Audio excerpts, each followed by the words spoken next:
footnote, he has been in most accounts of the American Revolution. No, we know him as a very fine scholar. And we are pleased to have him today to talk about Francis Marion and the Commanders. Tom Howard.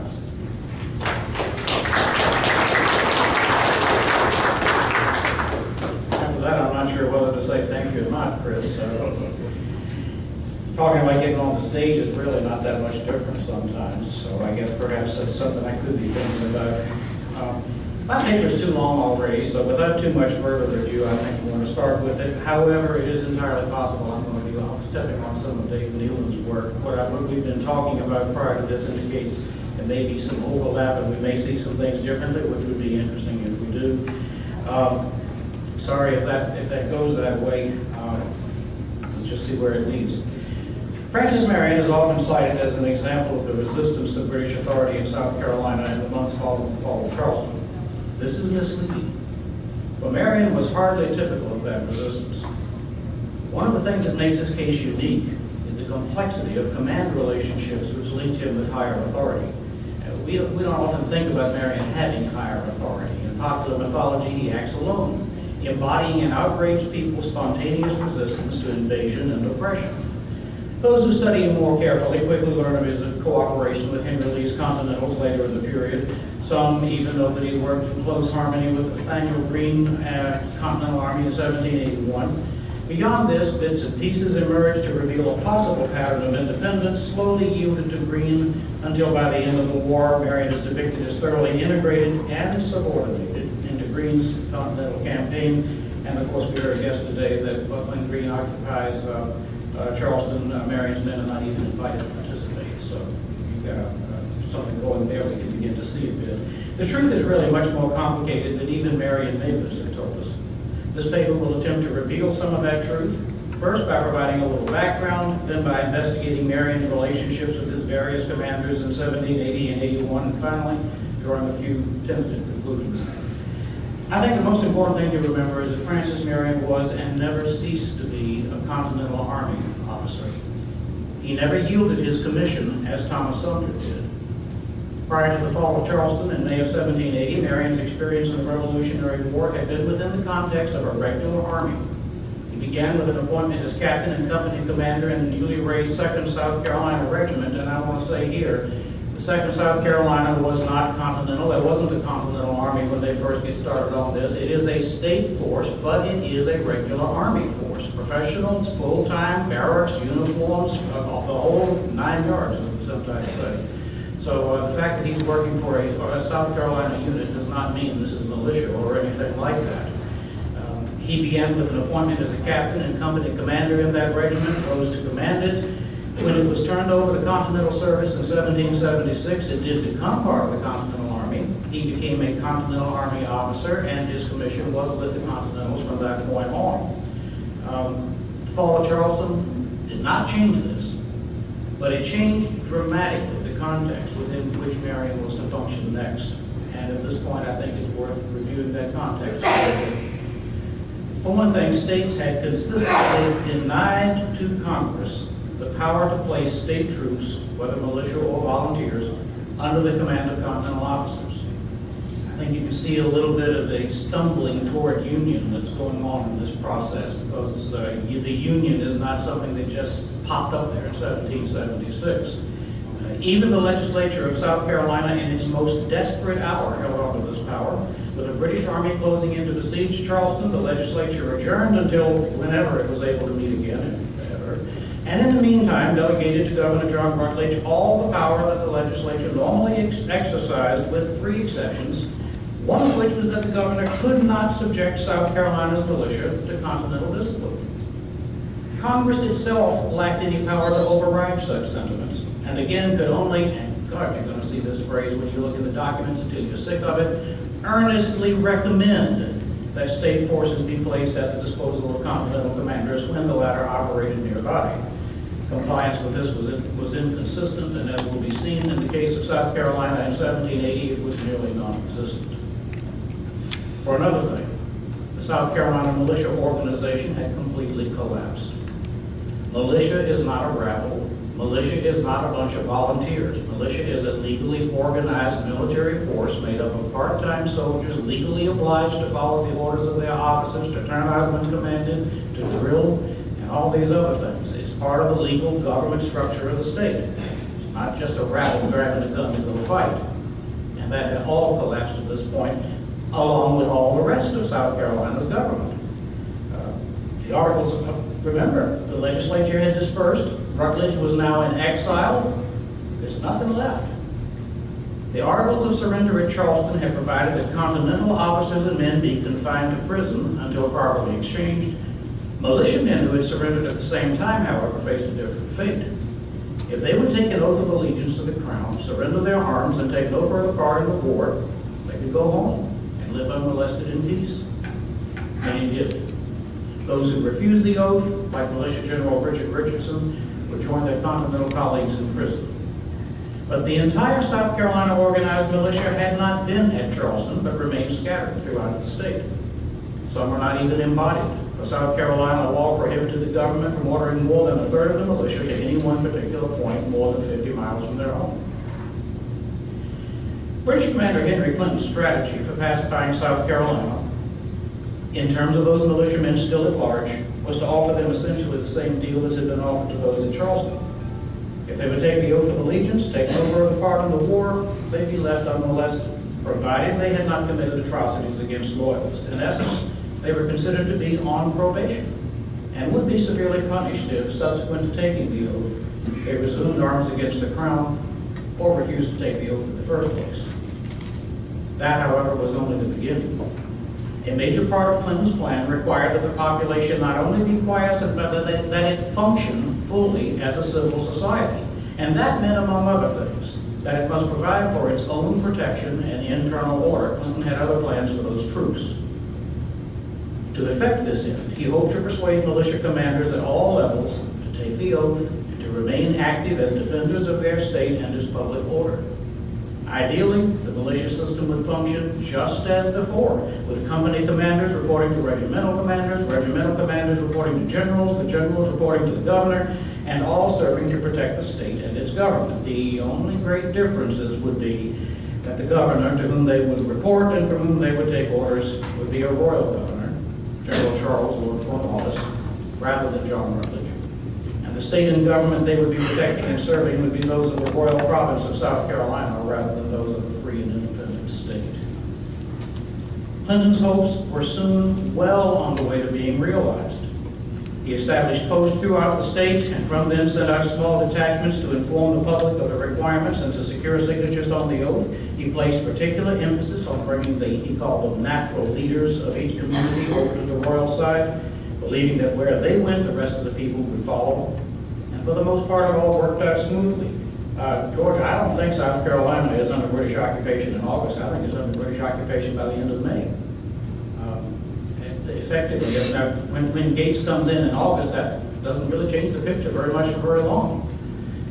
Most of the remaining militia colonels took the oath, and I think that's important to note. Most of the militia leadership structure took the oath and quieted down or else went along. Most of the population went along. Just before leaving South Carolina, General Clinton wrote a report to his superior, Lord George Germain in England, and he wrote, quote, "I may venture to assert that there are few men in South Carolina who are not either our prisoners or in arms with us." End of quote. Thus, he departed for New York. He was commander of the entire military structure in North America, leaving matters in the capable hands of General Cornwallis.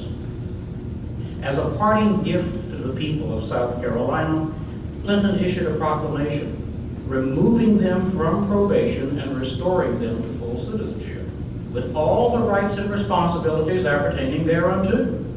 It even promised that as soon as the situation had been sufficiently stabilized, South Carolinians would not be taxed except by a government of their own. Much has been made of Clinton's short-sightedness, even his stupidity, in issuing this second proclamation, and in fact, you may not even recognize it from the description I just gave. But I think it appears from a close reading of the document itself, trying to avoid much hindsight, that's hard to do, but trying to, Intent simply what it appeared to be. And here's how, and I thought this was interesting. Edward McCready, himself a severe critic of the proclamation a long time ago, summed it up, at least from a superficial perspective.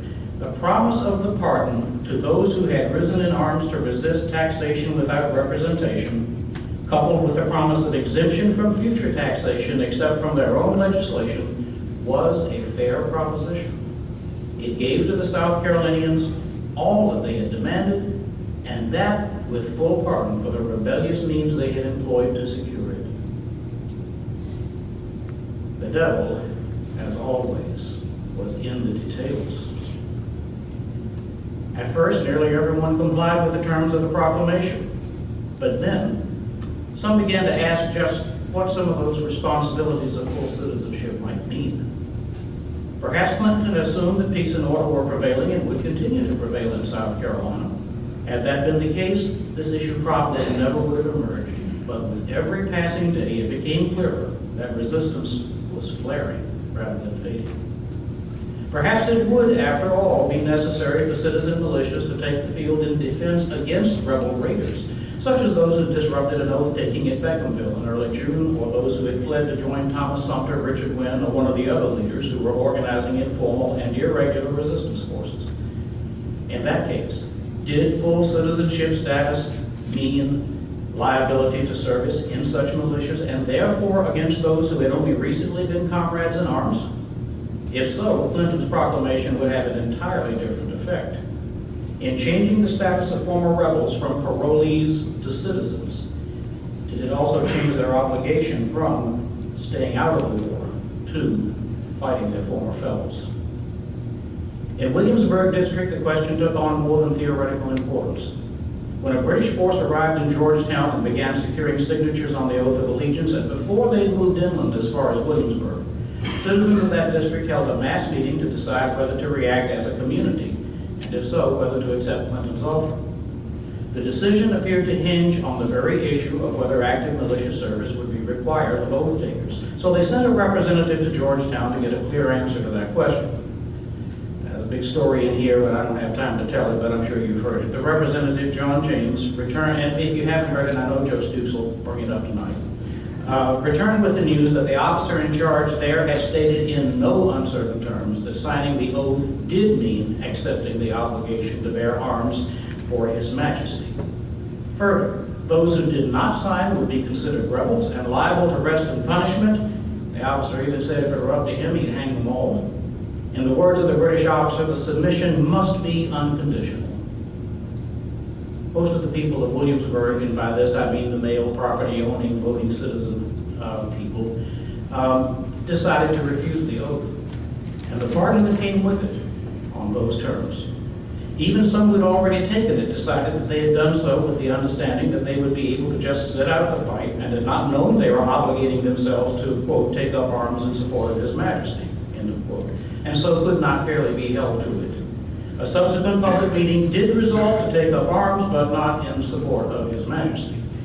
They formed themselves into companies, each under a captain with previous militia service in that rank, and then into 2 battalions, each under a major.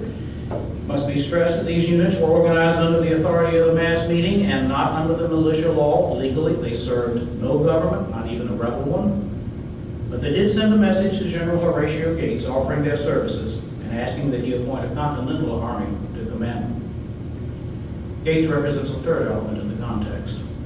The surrender at Charleston had utterly destroyed the Continental Southern Army. The Southern Department was now effectively bereft of a continental presence. To remedy that, Congress created a new army, or at least the core of one, by asking George Washington to detach the Continental Division of General Johann DeKalb for Southern service, and once again, earnestly recommended that the states of Virginia and North Carolina raise troops and join DeKalb.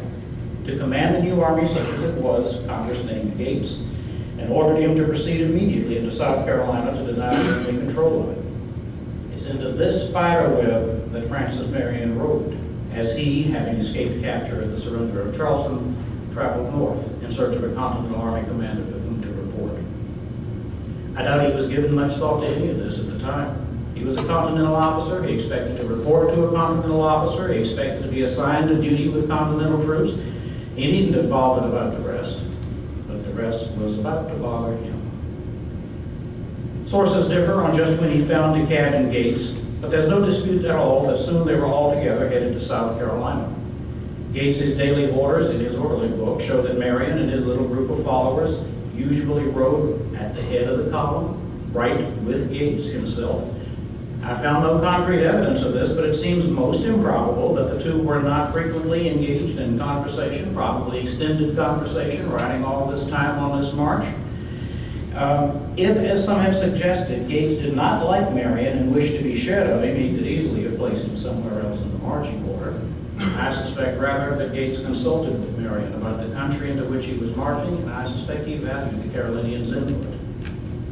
I know a lot of sources don't agree with this, but there's a lot of disagreement in the sources.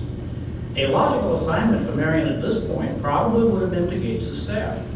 A skilled and experienced officer with detailed knowledge of South Carolina would have been invaluable there.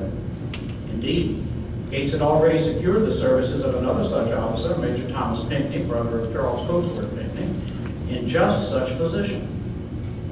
But I doubt Marion would have been happy with such an assignment, and besides, Gates already had an officer serving as, in effect, chief of staff, and that officer was inferior in rank to Marion.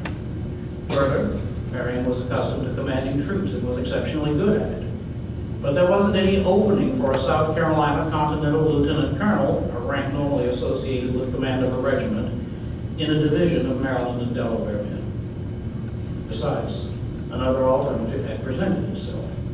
The Williamsburg Volunteers, I'm not going to call it Williamsburg militia. I think when you talk about command relationships, these legalities matter. The Williamsburg Volunteers wanted a Continental officer to command them. Gates just happened to have available a Continental officer without a command. Maybe by now he also had a plan that involved this officer. So he sent Marion to Williamsburg with orders to take command of the Williamsburg Volunteers and sever the route of retreat and reinforcement between Camden and Charleston. Marion accepted the orders. It's not so clear that he accepted the men who presented themselves to him in Williamsburg. Though he was no doubt happy to be in Continental service, he had to do so as the head of men over whom he held no real authority. The Williamsburg Volunteers were not Continentals. As a Continental officer, he had no right to command them. Their voluntary compliance with his instructions was all he could hope for.